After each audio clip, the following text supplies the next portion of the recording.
नमस्कार, मी ज्योत्स्ना. आपण पाहत आहात न्यूज वर्ल्ड. न्यूज वर्ल्डच्या आजच्या अंकात पाहूया शहर परिसरातील विशेष घडामोडी.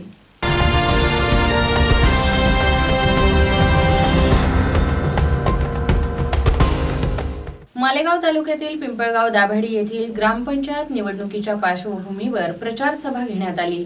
या प्रचार सभेत आमचे न्यूज वर्ल्डचे मॅनेजिंग डायरेक्टर चंदन पवार यांनी दोन्ही पॅनलचे उमेदवार यांच्याशी निवडणुकीविषयी चर्चा केली. पिंपळगाव दाभाडी येथील ग्रामपंचायत निवडणुकांचा प्रचार शिगेला पोहोचला असून दोन्ही प्रमुख मानल्या जाणाऱ्या परिवर्तन पॅनल आणि नम्रता पॅनल यांच्यातर्फे जोरदार प्रचार सभांचं आयोजन करण्यात येत आहे. दोन्ही पॅनल मार्फत गावातील मतदार राजाला विविध आश्वासने दाखवण्यात येत आहेत. तसेच दोन्ही पॅनलच्या उमेदवारांमार्फत घरोघरी जाऊन स्थानिक ग्रामस्थांच्या प्रत्यक्ष भेटीवर जोर दिला जात आहे. गावातील समस्या अडचणी याबाबत दोन्ही पॅनल मार्फत ओहापोह केला जात असून दोन्ही पॅनलच्या उमेदवारांच्या वतीने गावातील विविध समस्या व अडचणी दूर करण्यात येतील अशी आश्वासने दिली जात आहे. मी न्यूज वर्ल्डकडून चंदन पवार. न्यूज वर्ल्डमध्ये आपले स्वागत आहे.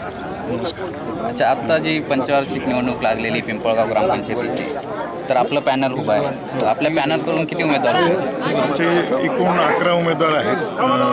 म्हणजे 11 जागा आहेत आणि 11च्या 11 उमेदवार उभे आहेत. बरं, आपले जे उमेदवार उभे आहेत ते निवडून आल्यानंतर काय करणार आहेत गावासाठी? निवडून आल्यानंतर एक महत्त्वाचं म्हणजे गावाची स्वच्छता, हागणदारी मुक्त गाव, पिण्याला शुद्ध पाणी, स्वच्छ रस्ते आणि गावात हिरवाई कशी तयार होईल, झाडं लावण्याचा कार्यक्रम आणि गावाचं आरोग्य, या सगळ्या गोष्टी पाहिल्या. आरोग्याचा जो प्रश्न तुम्ही उपस्थित केला, त्यासाठी मला यावर एक प्रश्न असणार. गावात दारू ही खूप प्रमाणात विकली जाते, तर दारूबंदीसाठी आपण प्रयत्न करणार आहात? गावात जे हे अनैतिक जे दारूचे अड्डे आहेत ते मागच्या वेळेस पण आम्ही ते प्रयत्न केले होते.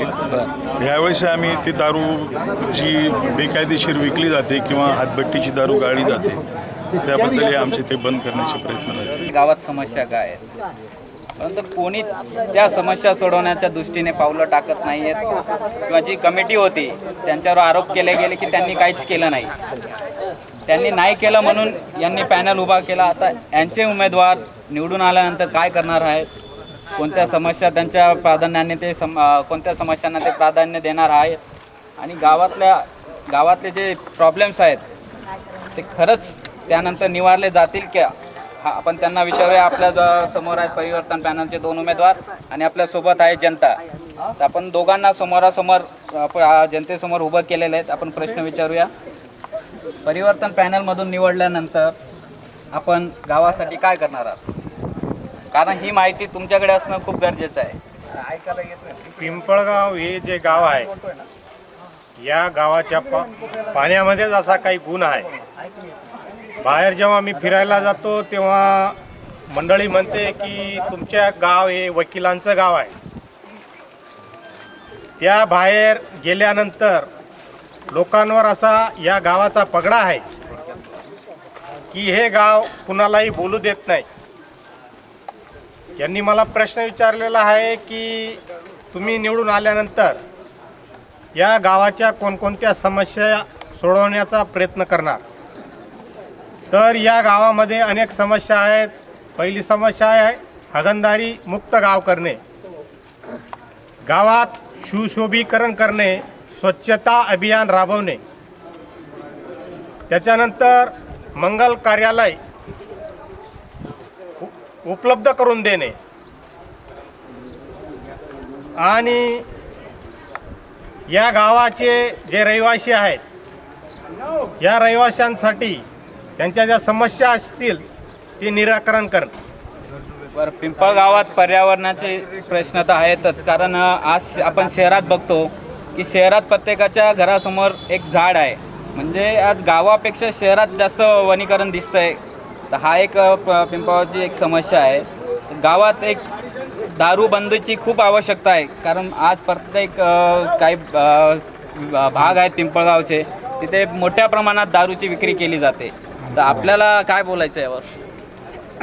दारूबंदीच्या बाबतीत जर का म्हणाल तर एक खुर्दीपाड्यावरच्या सर्व लोकांनी एकत्र केलं, सर्वांचं एकमत झालं आणि ठरवलं की या इथे दारू विकायची नाही. त्या पद्धतीने तो निर्णय झाला. आज ताजायत मी तुम्हाला अभिमाने सांगतो की बुरकीपाड्यामध्ये एकही माणूस दारू पाडत नाही.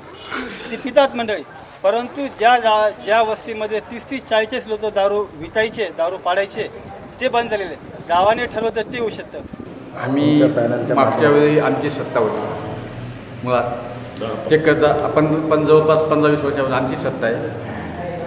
ते सत्ता करताना सत्ता भोगताना आम्ही सर्व जवळजवळ 70-80 लाखाची मागच्या वर्षी, त्याच्या मागच्या वर्षी 14-15 मध्ये 1 कोटीचे काम 1 कोटीची कामं झाली आहेत. आणि आत्ता राहिलेली उर्वरित काम गावात काही कॉन्क्रीटीकरण असेल, मंगल कार्यालय असेल, सार्वजनिक वाचनालय असेल, व्यायामशाळा असेल, तीर्थक्षेत्राचा विकास, गंगासागर आमचं कुलदैवत त्याचा विकास, अजून काही पूरक पाणी पुरवठा योजना, पाटाचा चाऱ्या असेल, पूर पाणी असेल, या संदर्भात नामदार आमच्या बरोबर आहेत आणि त्याची साथ घेऊन या गावाचा अजून जास्तीत जास्त विकास करण्याचा मी प्रयत्न करणार आहे आणि जनतेला अजून न्याय मिळून देईल.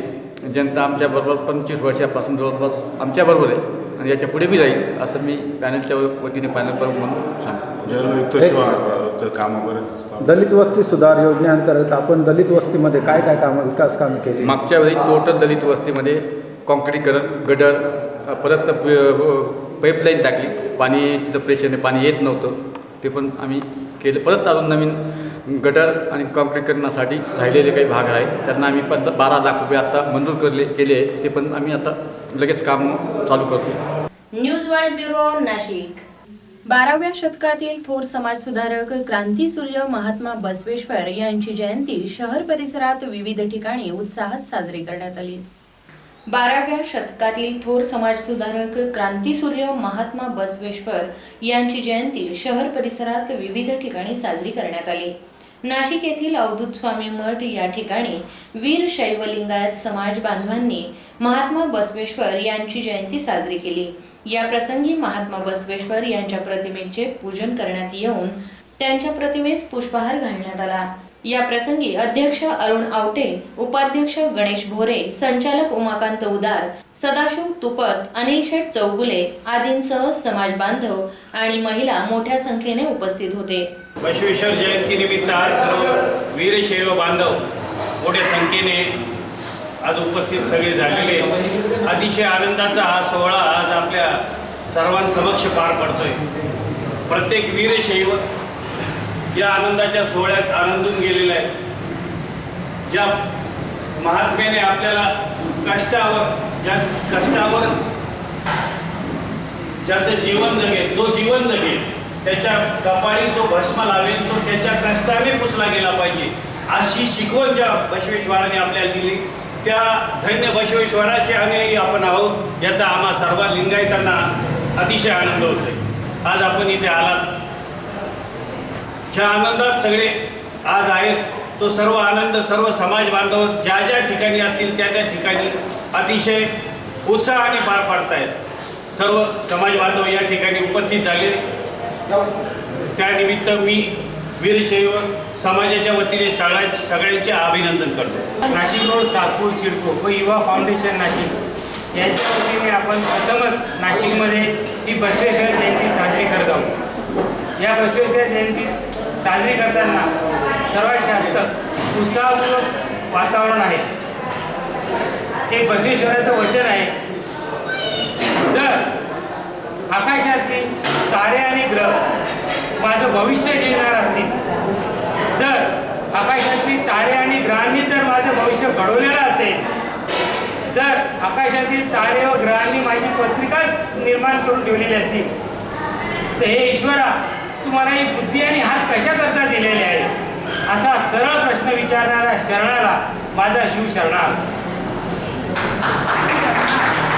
या वचनावरून असं स्पष्ट दिसतं की ईश्वराने आपल्याला बुद्धी आणि हात दिलेले, पत्रिका आणि ग्रहावर काही अवलंबून नाही. कष्ट करा, काया कवे कैलास असा हा महामंत्र देणाऱ्या बसवेश्वराची आज जयंती आहे. अक्षय तृतीयेनिमित्त वीरशैव तरुण संघ नाशिकतर्फे मी आपल्या सर्वांचं स्वागत करतो आणि सर्वांना शुभेच्छा देतो. समस्त वीरशैव लिंगायत बंधू भगिनींना आज महात्मा बसवेश्वरांच्या 886व्या जयंतीनिमित्त सप्रेम शिवशरणा. मंडळी, आज आपण सर्वजण इथे आनंदाने जमलो आहोत.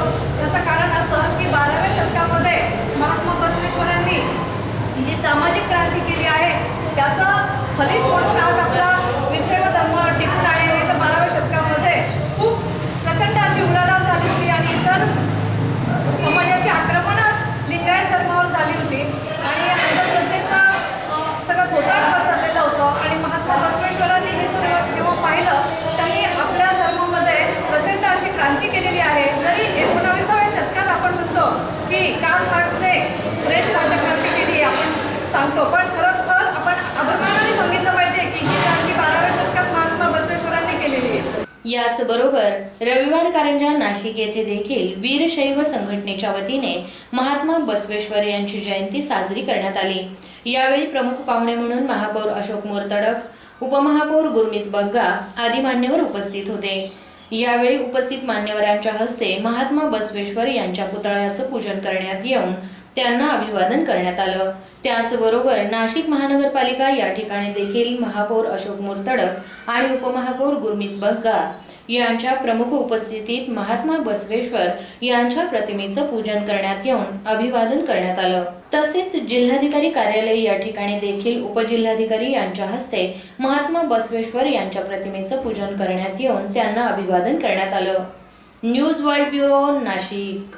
न्यूज वर्ल्डच्या आजच्या अंकात अजूनही विशेष घडामोडी, पण त्यापूर्वी घेऊया एक छोटीशी विश्रांती.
मेजवानी लय भारी.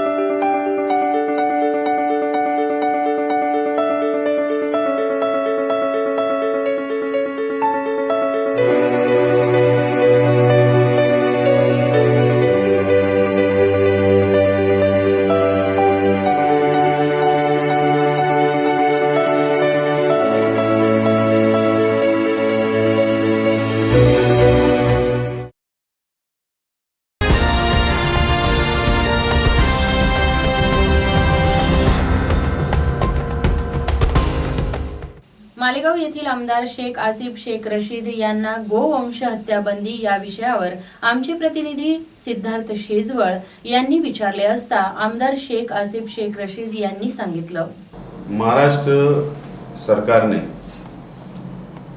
गौवंश हत्या बिल लागू किया जो 95 में 1995 में बनाया गया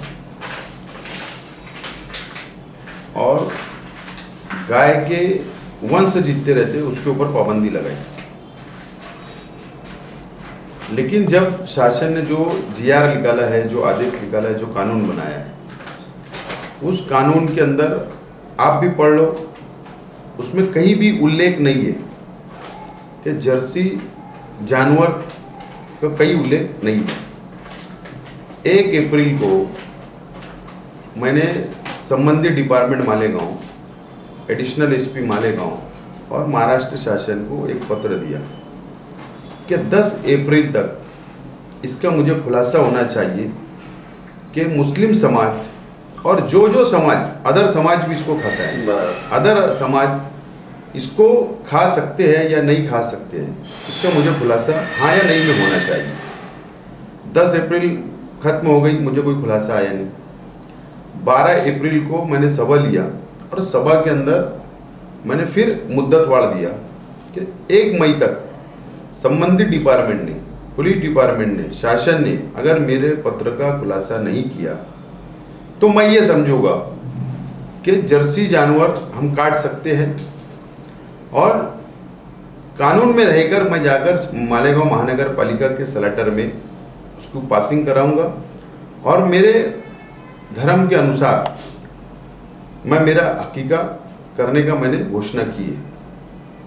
अब जो लोग मालेगांव गौ रक्षा समिति के जो पदाधिकारी हैं उन्होंने मेरे ऊपर कार्रवाई करने का और अदर लोगों के ऊपर कार्रवाई करने की मांग की है, उसके लिए मेरी पूरी तैयारी है। अगर ये पुलिस को मांग कर रहे हैं, ये न्यायालय में मांग करे, अगर मैं गलत बोल रहा हूँ तो मैं न्यायालय के अंदर वो सिद्ध कर दूंगा कि शासन ने जो कायदा बनाई है वो बिल्कुल चूकी का कायदा है और जर्सी जानवर का कोई उल्लेख नहीं है। और यही वजह से कई लाखों लोग, कुरैशी भाई परेशान हैं, बेरोजगारी बढ़ रही है, उनके घर के अंदर खाने को नहीं है। और तुम इस हिंदुस्तान के अंदर एक समाज का तुम कैसे फैसला कर सकते कि कौन सा समाज कौन सा खाना खाएगा? हर समाज को अधिकार है घटना के हिसाब से, अपने हिसाब से रह सकता है, अपने हिसाब से खा सकता है। और इस हिसाब से जो कानून बना है, ये कानून एक असल में उद्देश्य उनका दूसरा है। जो उद्देश्य या आरएसएस गौ रक्षा समिति को खुश करने के लिए सरकार ने ये लागू किया है, लेकिन जो कानून बना है मुझे ये समझ में आता है कि जर्सी जानवर का उसमें कोई उल्लेख नहीं है। इसके लिए मैंने पत्र दिया हूँ और मुझे अगर क्लियर उन्होंने खुलासा नहीं किया तो 2 तारीख को मैं खुद महानगर पालिका के सलाटर में जाऊंगा, संबंधित अधिकारी से उसको पास कराऊंगा और मेरा हकीका करने के लिए मैं एकदम मेरे निर्णय के ऊपर ठाम हूँ। सरकार का ये जो बिल पास किया है गोवंश के बारे में, तो ये मुस्लिम विरोधी है क्या? मुस्लिम विरोधी है, उसमें सिर्फ शेतकरी विरोधी है, दलित विरोधी है, क्रिश्चियन विरोधी है, ये कई सबको मिलकर ये विरोधी बनाया गया है। अगर उसमें तो अगर गोवंश के बाद उसमें अपना बकरी या दूसरे जानवरों के भी बारे में उल्लेख करना चाहिए था, उनकी भी जान जाती है, तो उनका नहीं किया है। तो इसके बारे में आपको लगता है क्या सिर्फ मुस्लिम विरोधी है ये सरकार? सरकार का अधिकार है 1995 की ये कानून बना, ये बिल इन्होंने पास किया था यूपी सरकार के टाइम, ये केंद्र को भेजा था, केंद्र ने उसको पास नहीं किया था, अभी इनके सत्ता आने के बाद इन्होंने पास करवाया। ये जो 15 साल का जो गैप है, इस गैप में केंद्र सरकार ने, राज्य सरकार ने कई लोगों को उद्योग के लिए नया स्लाइडर के परमिशन दिए, कई लोगों का इन्वेस्टमेंट करोड़ों रुपया लग गया। और उसके बाद ये सिर्फ एक बीजेपी की वोट बैंक बनाने के लिए, आरएसएस की वोट बैंक कायम करने के लिए, शिवसेना की वोट बैंक कायम करने के लिए ये निर्णय लिया गया है। और मेरा तो एकदम स्पष्ट बोलना है कि अगर गौ रक्षा समिति मालेगांव या कोई भी समिति अगर मैं गलत कर रहा हूं तो मेरे लिए भी कानून एक सरीका है, उन लोगों के भी लिए एक सरीका है। अगर ये मुझ पर केस करते तो मेरी तैयारी है, मैं सिद्ध कर दूंगा कि सरकार चूकी है इसके अंदर और सरकार ने हमको जर्सी जानवर के ऊपर हमको परमिशन देना चाहिए, समाज को देना चाहिए। ये 2 घट, एक राज्य बीजेपी का महाराष्ट्र राज्य, यहाँ पर ये कायदा लागू करते हैं। केंद्र सरकार पूरे स्टेट को, हर राज्य को आदेश देती है कि गौवंश कायदा लाना चाहिए। बीजेपी का स्टेट गोवा के अंदर मुख्यमंत्री बीजेपी का, गोवा के अंदर सरकार बीजेपी की, वो मुख्यमंत्री स्पष्ट बोलता है कि मेरे वहां पर खाने वाले बड़े का जानवर खाने वाले मेरे वहां 50% से ज्यादा लोग हैं मैं उनका खाने को रोक नहीं सकता, मैं ये कायदा लागू नहीं करूँगा। असल में जहाँ पर तुम हक मार ही नहीं सकते, तो ये असल में सिर्फ जानबूझकर अदर मुस्लिम शेतकरियों को परेशान करना, दलितों को परेशान करना, क्रिश्चियनों को परेशान करना, ये सरकार सिर्फ वोट बैंक की राजनीति कर रही है। मालेगाव येथील मोसम नदीविषयी असलेल्या समस्यांविषयी बोलताना आमदार शेख आसिफ शेख रशीद यांनी सांगितलं। मालेगांव की मौसम नदी जो है उसके बहुत ही गंदगी हो गई। लोगों का कहना ऐसा है कि उसमें सब उसकी वजह से बीमारी वगैरह हो रही। तो इसके ऊपर कुछ आप कुछ सवाल उठाने वाले या कुछ काम करने वाले, निधि लाने वाले हैं? मालेगांव शहर, मालेगांव मध्य, मालेगांव बाह्य के बीच में मौसम नदी हमारी है, और एक मालेगांव शहर के बीच में से जाने वाली नदी है। ये निश्चित रूप से ये बात सही है कि उसमें गंदगी की वजह से बीमारी होती है और होने का खतरा रहता है। ये बात बिल्कुल सच है। 2012 में मालेगांव महानगर पालिका में कांग्रेस पक्ष की जो हमारी सत्ता आई थी, हमने उसके लिए पाठ पुरावा किया। 43 कोटि का मौसम नदी सुधार आराखड़ा बनाकर हमने सेंट्रल गवर्नमेंट को, केंद्र शासन को, पर्यावरण डिपार्टमेंट के भेजा है। महाराष्ट्र शासन का उस वक्त उसको सिफारिश भी है, और प्रकाश जावड़ेकर साहब से मैंने मिलने का वक्त मांगा हूँ। अच्छा। और ये महीने के एंड में मैं खुद उसके ऊपर पाठ पुरावा करने वाला हूँ।